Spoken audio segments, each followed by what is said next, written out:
Sir அன்னைக்கு நான் day before உங்களுக்கு கேட்டிருந்தேன், நீங்க எக்ஸ்பெக்ட் பண்ண தொகுதி கிடைச்சதானே, நம்பர்ஸ் கிடைச்சானே. இப்போ நீங்க எக்ஸ்பெக்ட் பண்ண அந்த கான்ஸ்டிட்யூன்சிஸ் கிடைச்சிருக்காங்க சார்? அதாவது எங்களுக்கு தேவை அதிகம். அதே நேரத்தில் 11 தொகுதிகளில் தொகுதி பட்டியலை பார்த்தாலே தெரியும், நாங்கள் கேட்டிருந்த பட்டியலில் தான் தொகுதிகள் கிடைத்திருக்கு.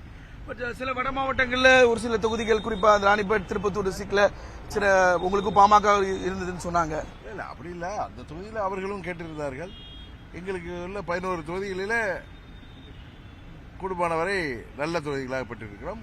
வாய்ப்பு கிடைக்காதவர்களுக்கு வருங்காலத்தில் உறுதியாக வாய்ப்பை பெற்றுத் தருவோம். இது அரசியல் என்பது இதோடு முடிவதில்லை, இன்னும் எத்தனையோ காலகட்டங்கள் இருக்கு. அதனால வருங்காலத்தில் எங்கள் கட்சியில வாய்ப்பை பெற முடியாத நண்பர்களுக்கு உறுதியாக வருங்காலத்தில் பல்வேறு வாய்ப்புகளை பெற்றுத் தரும். சார், இந்த சூழல்ல நீங்க என்ன நினைக்கிறீங்க சார்? அதாவது 26 தேர்தல் இண்டிபெண்டா ஒரு கட்சி மெஜாரிட்டியான சீட்ஸ் இருக்கக்கூடிய ஒரு சூழல் அமையும் நினைக்கிறீங்களா?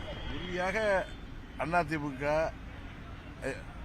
அறுதி பெரும்பான்மை பெற வேண்டும் என்கிற எண்ணத்தில் தான் நாங்கள் எல்லாம் இருக்கிறோம். அதற்காக அனைத்து கூட்டணி கட்சிகளும் உறுதியாக உழைப்போம். காரணம், அம்மா அவர்களின் ஆட்சி தமிழ்நாட்டில் வர வேண்டும் என்பதற்காகத்தான் நாங்கள் அனைவரும் இந்த கூட்டணியில் இணைந்திருக்கிறோம். மீன்வெல் திமுக ஒரு ஸ்ட்ராங் அலைன்ஸ் 26 கட்சிகள் சொல்லிருக்காங்க, ஒரு பெரிய அலைன்ஸை ஃபார்ம் பண்ணி நிறைய ஸ்கீம்ஸ் அனௌன்ஸ் பண்றாங்க. சோ அது ஒரு எவ்வளவு டஃப் டைமா இருக்கு? அவங்க மக்களுக்கு அவர்கள் மேல் மிகுந்த அதிருப்தி, மௌன புரட்சி செய்வார்கள். அது உறுதியாக தேசிய ஜனநாயக கூட்டணிக்கு வெற்றி வாய்ப்பை உறுதிப்படுத்தும். Thank you sir.